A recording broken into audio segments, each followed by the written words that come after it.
am, I guess, an artist in the community, in the saber community. I've been doing this as far as making lightsabers, making lightsaber blades and everything for quite a while, since about 2010 when I first got involved.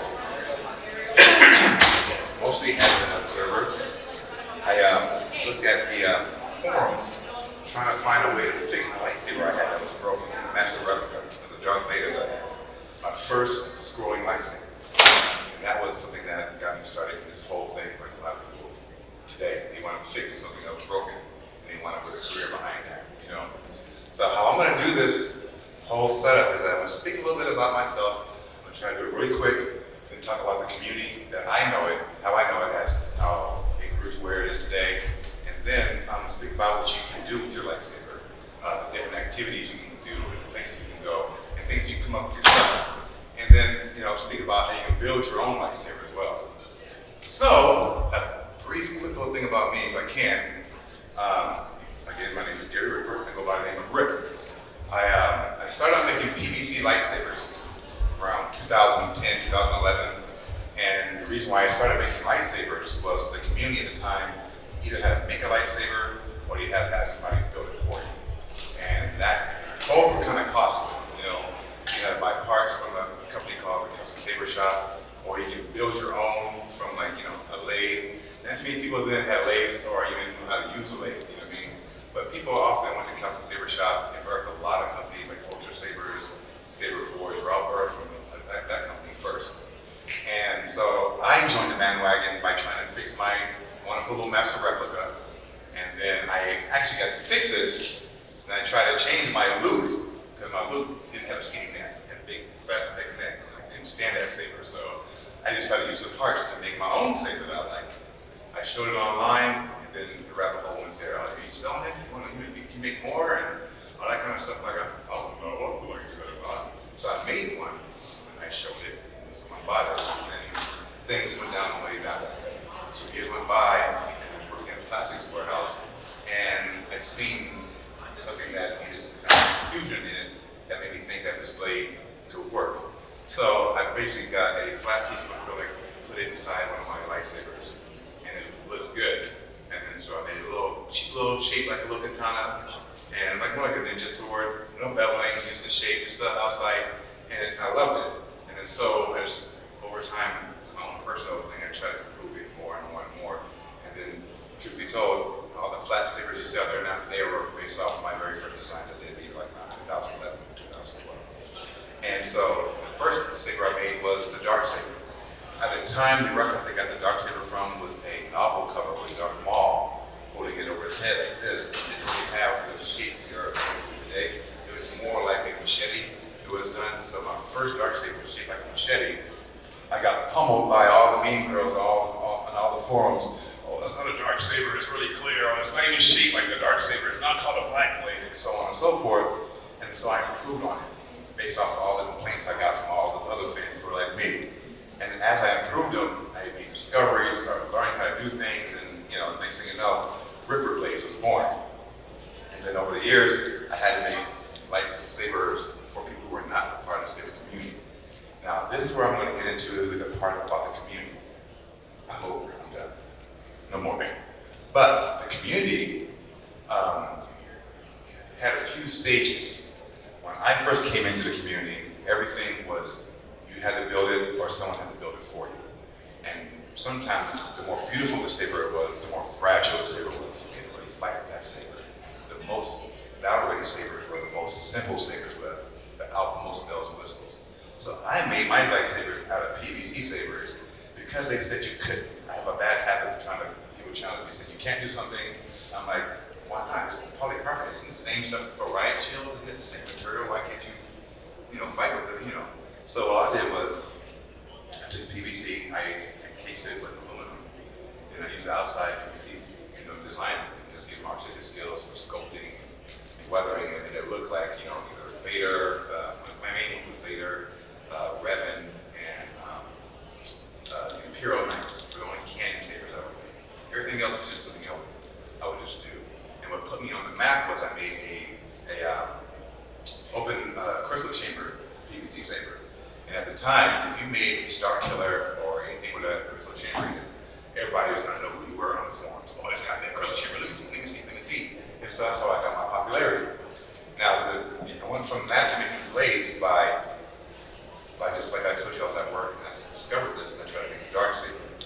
And then so over the years, I improved on making the dark saber and started getting better with different ideas, different designs. And so doing requests by people, I want to do things like this, where I made my own profiles. This profile, this saber blade is called the Rancor. And once a year, I used to do a few live videos where I would sketch and etch live on Facebook. And so this is what we call covers the old man. I don't know if you guys can see him way down there. But I used to make a few old man sabers. It's probably like the third one I made, just because it's fun because of the way the cuts go on the blade. So I used to make this a few times. Some of them have handlebar mustache, some have different looks, you know, it depends on how I felt when I was doing it. But these are all done live on Facebook, mainly so that you can see that it's done by hand, and it's not done by machine. Now, I mentioned the machine because there are a few firsts that I started in the community that I'm very proud of, but nobody really knows about it. Only time people know about them if they were part of the community at the time, or if I tell you, for the most part. But you may have seen a lightsaber blade out there in the community called the crackle blade. That blade, I'm not going to get into, like butt hurtness being whiny about why everybody has this blade that I invented, right? But I am proud that I did it, and it doesn't matter that other people have it. It's originally called the Jedi Slayer. And that blade was this blade here. Here it is here. This blade is the first of its kind. I made this blade because I made a dark saber. People wanted a dark saber blade they can fight with. So I came up with this design here because I wanted to have a battle-ready blade. My assumption was that you have a hero blade, in the stage where you see this black blade on the stage, your brain just relax and say that's a dark saber in your head. You know what I mean? You're doing stage work. And then without naming names, the company came and bought the lightsaber, and then they started reproducing it, and they started doing it with a sticker. Same thing happened with the dark saber as well. I made the first dark sabers, and the companies that are out now, they currently make their own versions, but the lightning you see at the bottom of the lightsabers were another thing that was my creation as well. These are one of the first ones that I had done. This is all handmade. None of this is not my machine. It's all been on my lap. And how I came up with this design, Star Wars fans here, you guys have seen the scene when Mace Windu killed Obi-Wan's little lovey, right? And on that scene, they had a close-up of Darth Maul lighting the darksaber. He had a close-up face and he growled and this came on. That's the only close-up you have of that blade where you see the little crackles inside it. Prior to that, you either had a solid black blade or a watery kind of like flow going through the blade. You really didn't see the lightning too often. The lightning came really turned on the Mandalorian TV series. That's when you start seeing the lightning 100%. Before, it depended on what added the team working on darksaber, whether you would have something like edge, solid black, or like black water. So now this right here is solid with the lighting on the bottom just based off of me. And how that happened was I did a darksaber for a cosplayer. That cosplayer was a model for a painter who wanted to do something for a Chicago celebration. They used that picture for the reference for the Mandalorian, and then simple as that, it goes under that way. So the thing is that when you do something like this, people can't take your ideas. They can just pull them and you can get you a patent all you want, but that only works in the US. Australia, who do copy my work, and in China, where they copy my work, I could have a patent here, no problem, spend all the money I wanted to. But China and Australia, where they copy my work, and one didn't copy my work. Well, they did dark work. Still, the point is just be innovative enough to where no one can even copy you if you can. And if you want to spend the money, then spend the money if you think it's worth it. You know what I mean? I just didn't have the money, so what happened was a lot of my work was stolen and was put out there in the world, whether it be from a backyard guy or from Walt Disney. It doesn't matter if you don't make a patent for it. They can do what they want with it, really. You know what I mean? So I really can't complain about it. All I can do is I can't complain about it. I just go forward and try to just innovate and try to keep going and try to be the best I can at what I do. Okay? Now, your lightsaber. So everybody here is most of you hear about lightsabers. So what do you do with your lightsaber when you have your lightsaber? I have seen so many things that is unorthodox when it comes to lightsabers. If you are a thug, when I say thug, you have to tell by my accent that I haven't been a nerd my whole life. You know what I mean? So when I was a young teenager, I used to kind of run a lot of thugs. And as I got older, I got more comfortable into my geekdom. You know what I mean? I was dumb enough I sold my comic books, man, just to buy a stereo. I've sold Dark Knight. I've sold Punisher unlimited series. I've sold Catman's very first appearance. I've sold these are valuable comic books that today would be worth hundreds, if not thousands of dollars, but worth like hundreds of dollars back in the 80s. But I sold them very foolishly, for a stereo that is nowhere around me no more. You know what I mean? So I said to say that the geekdom is what helped me save my life as far as being straight, getting myself together, not doing certain things. And I've seen through lightsabers alone, just lightsabers, I've seen it bring people into the geek world. You have a friend that's not a geek, take him to a saber event. Don't take him to a con, because he may not have stuff you met there if he wants. But people like competition. You know what I mean? People like light. Las Vegas is full of light. Look at Tokyo. We love light. How many times you just stare at a fire? You dig what I'm saying? So we love light. So I put lightsabers in the hands of anybody who has difficulties, I think, in life. Whether it be thugs, whether it be drugs, whether it be mental, whether it be anything. I am dyslexic. I'm dyslexic as hell. I am superior dyslexic. You know what I mean? I have a hard time with anything that has to be with words, whether it be comprehending what I'm told or even when I'm speaking it. Especially when I'm reading it, and ADHD and everything else. But when I'm around somebody that's shy or has a certain special needs things going on as an adult, and they're really shy, put a lightsaber in their hand. You see anybody that's hard and too tough for anything else, put a lightsaber in their hand. They will have this reaction every time. You can test me on this. I've been doing this for a long time. They would either pose with it, or they try to find somebody they can touch their blade with, they get a little clash with, or they will try to see anything else they can do, flashing it around everything. It's a guarantee every time. So when you put a lightsaber in the hand of somebody who has special needs, who's really shy, who just can't speak to anybody, can't really look at anybody's eyes, he's another person that has that. When they're in that moment of, there's somebody in front of them, they want to play with their lightsaber with the person across from them. And what happens is they meet each other. They meet each other in a very violent, friendly way. You know what I mean? And then if you have a classroom where there's more than one person, where you can meet kind of like speed dating kind of thing, but with lightsabers instead, you can meet other people inside your group. And if you meet that group once a week, you get more familiar with those people, and then you get more familiar with people, and you get more less fearful of people, period. You know what I mean? And so that kind of helps a lot of people get out of stuff. They had a gentleman come to my booth maybe about 3-4 months ago, and he came up to me, he was dancing like this. And I was like, look at this guy. And he had his head like this, I swear, this is how he looked.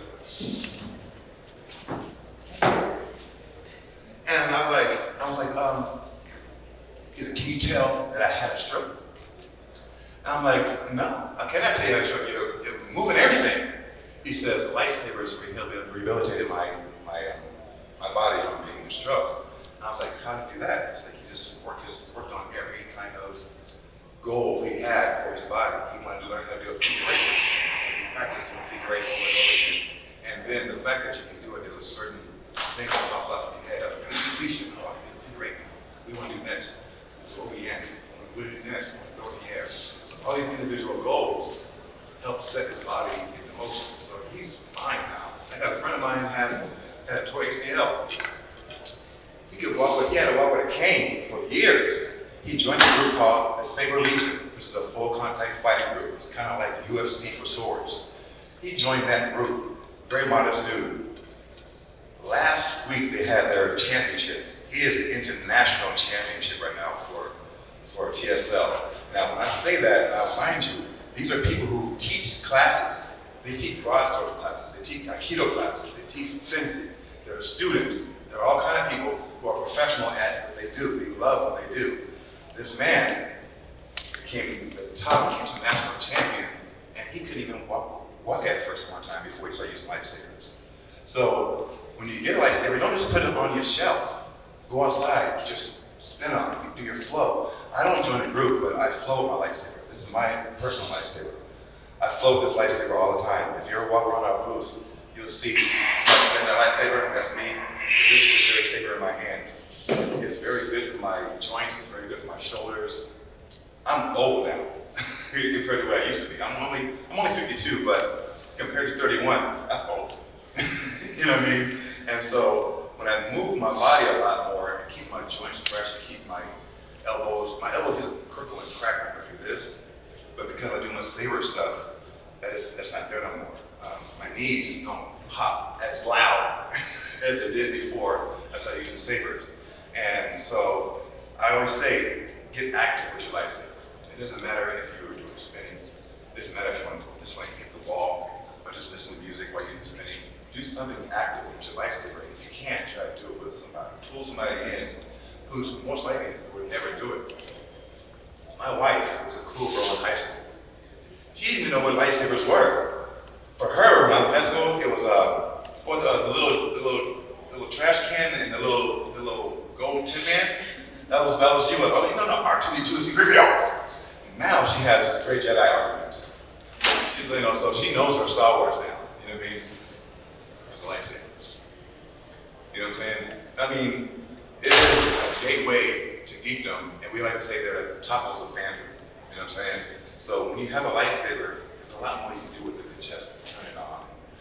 Boom, boom, boom, boom. You want to have activities in your life with your lightsaber, and hit them and bash them up. Now, when you get your lightsaber, there are two different kind of lightsabers that usually are out there. There are neopixel lightsabers, and there are what they call baselit lightsabers. The baselit lightsaber is a hollow lightsaber blade.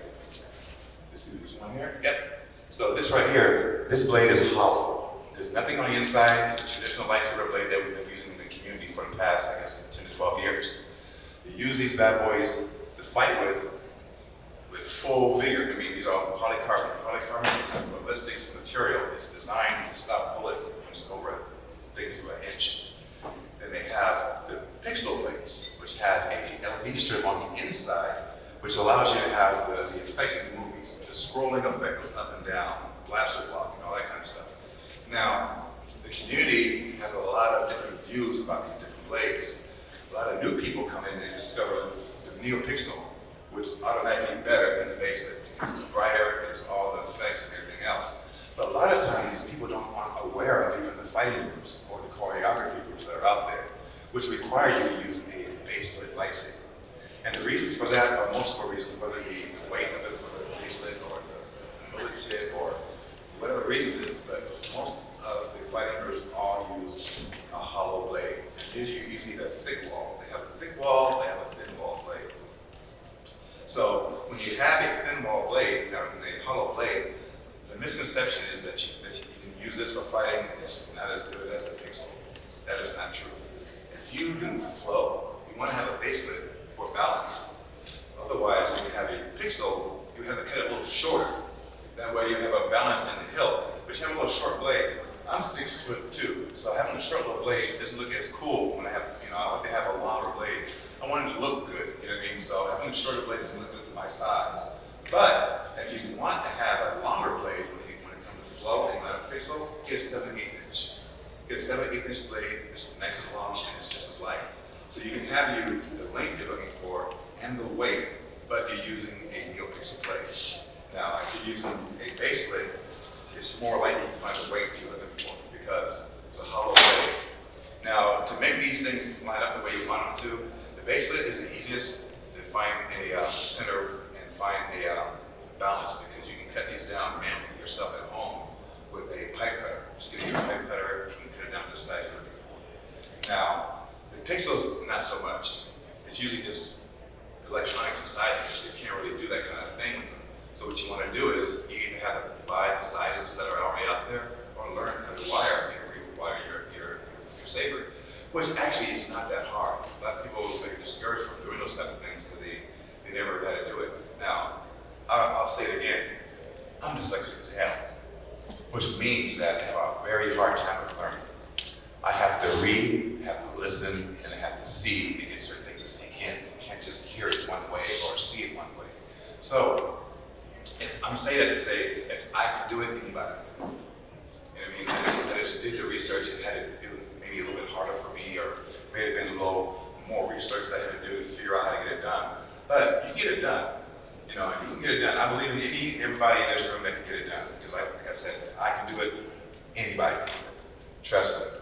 And so, don't be afraid to modify your blades. If you have any blades at home, I encourage you to try to do whatever you want to make things the way you want to make them. You know what I mean? You don't always have to be stuck with what you have. Now, with that being said, making a lightsaber. Making a lightsaber, a lot of people think is harder than it is. It's easy. All you gotta do is go to BYO lightsaber, go down to the booth over there, and you get to build your own lightsaber right now. All you need to do is go to pick parts you want and build yourself a lightsaber. That is one way you can do it. The other way is that you can go ahead and get a chassis from the companies that are out there that provide you a nice chassis, and you put it inside the PVC pipe like I did earlier. What I had to do, I had to actually wire the boards and put a chassis and everything inside there myself to do that. Now they have chassis with a 1 inch outer diameter that you can do yourself. You can drill your own holes inside the PVC. And I would recommend to do things like add aluminum to the parts that you're trying to do. Do everything you can to make it durable if you want to do that. If you're not worried about durability, you're just trying to make a flow saver, just go ahead and build it the way with a flow saver without even having to add extra weight to it and extra strength. You're going for the visuals and you're going for the light. So the way you would do that is all these lightsabers have a chassis on the inside. So the chassis is 1 inch outer diameter, and most sabers have screws in the back or either in the front and pull them out. You just pull this bad boy out. You get yourself a PVC pipe. You design it however you want to do it. Make sure you get your holes set up and everything else.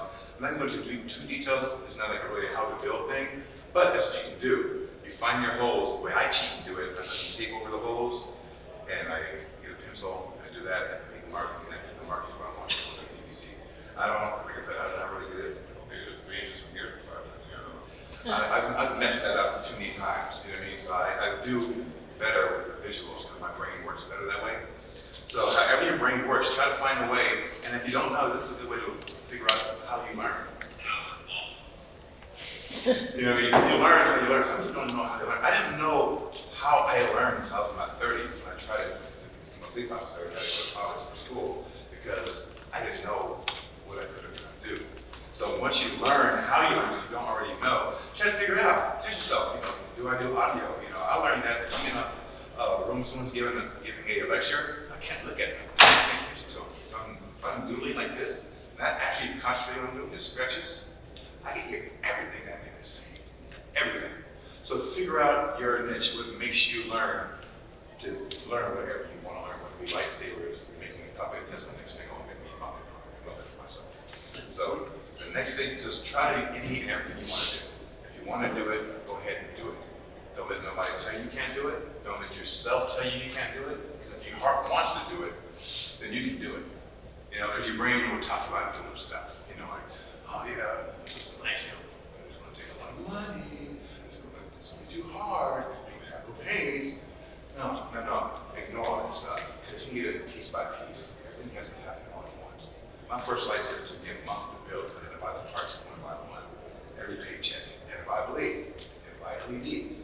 Buy a grip, buy a pummel. So over time, and next thing you know, I had a saber that I wanted. You know what I mean? So you can do that. Any and everybody here can do what they want to do. You just gotta not be as yourself and not let nobody else be as you. Because success isn't always money.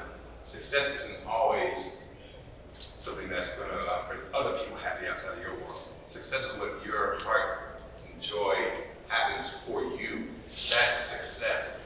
Success could be you doing what you want to do every day as long as you're doing it. You know what I mean? And that's what this do for me. I'm every day working on lightsaber blades. I'm working hard. I'm sweating and everything else, but this is what I want to do. I don't mind spending 2 hours doing this. That's what it takes to make something like this. See this, how smooth that is? Yeah, I'm sitting here like this.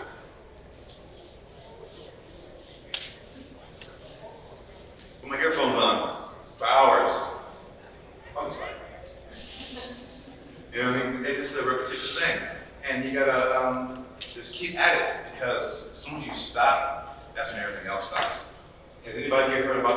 50-year bamboo tree.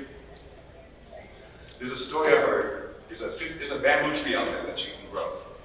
It takes 50 years to grow this bamboo tree, but you have to water it every day. The one day you do not water this spot, you have to start all over again. And it's supposed to be takes over like, I think they say 50 years, but I don't think it's that long. Let's just say 50 years, right? But every day you have to water it. Now, supposedly the last 5 years of the growth of this tree, it'll grow exponentially. So for about 45 years, you're just watering this spot, expecting nothing. Nothing's happening. But you'll be consistent. Keep doing it. Keep watering this plant every day, every single day, until, bam, it sprouts. And not only does it sprouts faster, it grows more than you can expect it. So on an average plant, you can water it every day. This thing will pass the plants you've been growing every day for the past 50 years because it's the one you've been consistently doing. It's supposed to be a true bamboo tree that's really out there. You got to do this. So it's an analogy that I've heard that I use for a lot of things I'm doing. I'm working on something and I'm not seeing any results right away. I don't quit. I've got to keep watering that spot because it's going to sprout. You know, it's going to sprout if you keep watering it. If you don't water it, nothing's going to grow. Nothing. It's not going to happen. And right now, I can tell you, I'm watering right now, waiting for some sprouts. You may think I see some sprouts. I'm waiting for a different kind of sprout because I want to be able to do things for everybody other than just myself. You know, I want everybody to have a lifesaver. Everybody should have a lifesaver because it does bring that kind of joy to you. You know, now these lifesavers here, I'm going to move on to what you have out there with lifesavers. Now, what you see out in this particular show right here are mainly two companies, not BYO, Crimson Dawn, or the Saber Company. They're Nexus and Nexus and TXQ. And they came from another company called YDD. Before them, there were companies that are familiar with, like you heard of Ultra Sabers. Ultra Sabers is the famous one. Saber Forge, right? The more elite people know about Vader's Law, Kyber Light, you know, and Koroband. These are like traditional lightsaber companies that have been around for a while. Now, out of nowhere, you start seeing Neo Sabers, Rebel Sabers, BYO Sabers, and all these other companies. We didn't go online, we only did shows. But these companies were birthed from YDD, Nexus, and TXQ. Now, some companies try to think that they build them themselves. Some companies understand that, do understand that these are other companies that are making these for them, and they're just vendors. But because there's such a broad spectrum of companies out there nowadays, that's where all you guys have been getting lightsabers now. Because now you can get a lightsaber with full color spectrum, flash on flash, battle ready, and everything for $60 to $100. Where all those features I told you was easy $600 lightsaber at the very lowest when I first started doing this. You want flash on flash? Yeah. So this means some more money. You want it to be two colors? Really? Okay, I was taking more time to wire it, it was going to cost you some more money. You know what I mean? So nowadays, when you have a lightsaber, you can get full color spectrum. You get 34 or more. You put up to 60 to 100 different sound fonts inside your lightsaber. At one time, you get one sound font. There are people out there who I know that spent like tens of thousands for a lightsaber that has one color, one sound. And the sound is like the current Disney sound where it goes. It's like old Kung Fu movie sound. It's this really big delay. So that's what the original was. And that's another reason why a lot of the older saber people don't like these sabers. Because I spent $1,000 on this one, maybe half of each other, $50 lightsaber does. And it's kind of a regret. They don't want to like just give into that because then they're saying that their $1,000 saber is crap in their mouth. It's just like things have changed. That's how things change with technology. These are made available. The person that made them makes the soundboards in-house, and he makes the boards and everything in-house, and the materials are cheaper in the land that he lives in.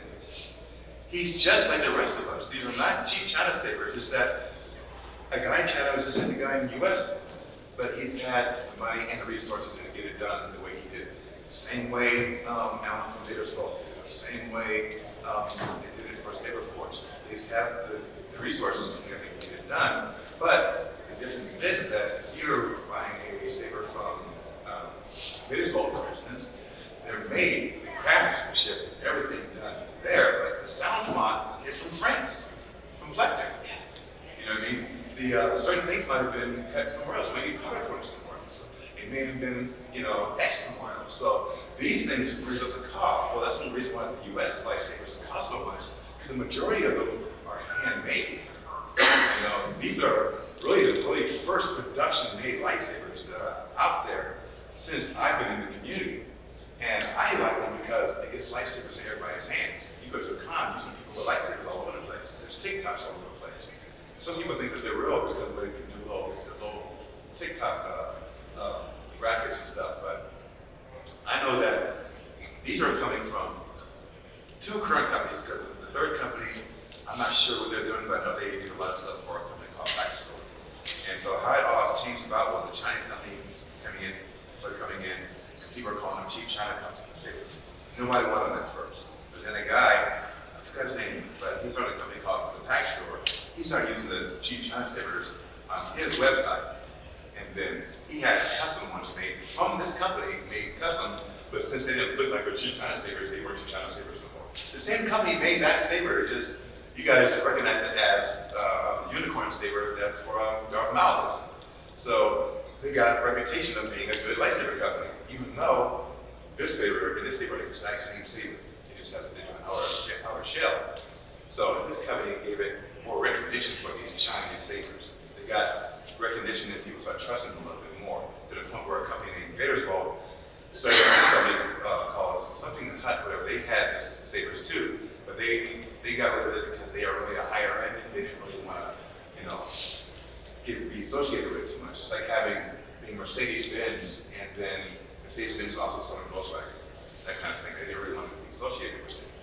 But over time, the company birthed another company called TXQ or LGT, where one of their employees from LGT left and started their own company. And that company is what really got what these are here. This right here is an LGT lightsaber in my hand. What LGT is a company that listens to its vendors and its customers. If you say this saber does not look canon because it is silver, it's supposed to be, raw metal, they will change it. This saber is too fat, this saber is not red, they will change it. And then through your word of mouth, they wind up with a more accurate saber, and they accept that. They don't just use photographs. And this is a community of people who know and love lightsabers altogether. So that's how this company became where it was. Then that company had another person split up from them. And they started a company called TXQ. That's another guy. It's kind of like the same thing happened. One guy left that company, started his own company, and so on and so forth. So there are three companies that I know for sure. Two of them are the most dominant companies in the U.S., TXQ and Nexus. Nexus, formerly known as LGT. Now, all our booths that we have here have either Nexus or LGT. The difference is, the Nexus sabers will have a blue ring. That blue ring is a Nexus, not Nexus, it's a TXQ lightsaber. Blue is TXQ, that's rhymes. Blue is TXQ. Now, if you see a red ring or a white one where it has, it's not the Imperial cog, it's the Republican cog. If you see a Republic cog on there, that's a Nexus lightsaber. The difference between them are all in the interior, in the internals. Nexus makes their own soundboards. They have the Xeno board that's made by Dark Wolf Sabers, which is the owner of Nexus lightsabers. Now, TXQ might have boards from outside, either from Nexus, or they'll have things like the Profi board. They do have some boards that they've made, but I'm not sure if they've been named yet. I just started using TXQ mainly because of the whole tariff thing, to be honest with you. And I discovered this one has some beautiful designs I really like. So that's why we have some TXQ sabers, like this one here, that fits my nebula blade that I make from liquid blades. And so the lightsaber companies that you see at all these shows, all these cons, there are one of two different companies. So I always tell people, pick your sabers like you pick your fruit. Companies like myself, and like Crimson Dawn, a lot of times we get the sabers and we take them apart and put them back together again, and we give them our own design like this, rather than the factory design that they're offering to give it to them. But the internals are all the same in all these companies when it comes to Nexus. The internals are all the same when it comes to TXQ. So whatever TXQ saber you have, and what model you have, the internals are the same. You're mostly paying for the outer shell. And same thing with these guys. So shop around. If you just want a certain kind of function, then you can just get a $100 lightsaber with the functions, or $200 lightsaber with the functions you're looking for, and later on you can rebuild that saber, because all these sabers, for the most part, all have the same threading, and they match up.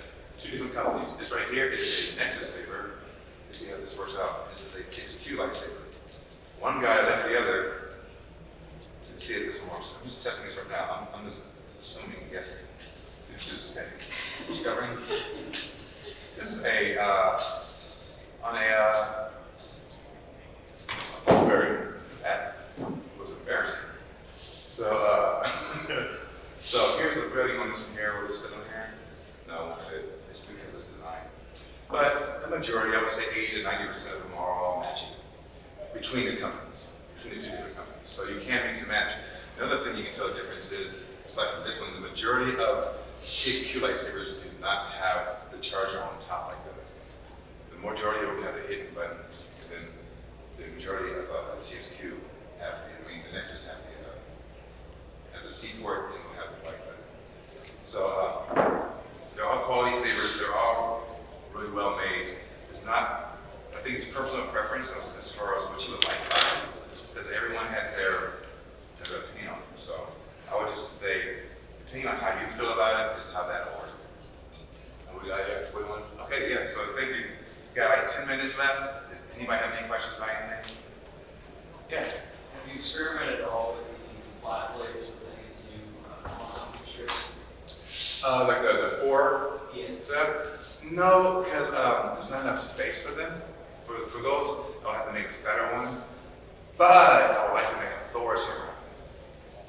I would love to do a Thor saber. Have PVC, well, do that. I think that's one of my goals I want to do this year, next year. With those. Yeah. Anybody have anything? No? You shouldn't. I run my mouth pretty good.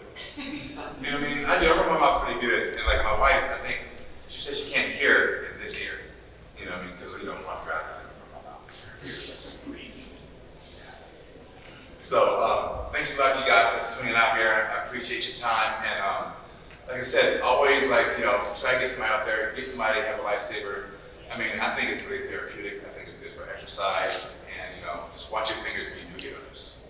Watch your fingers get numbers. Try to get some gloves.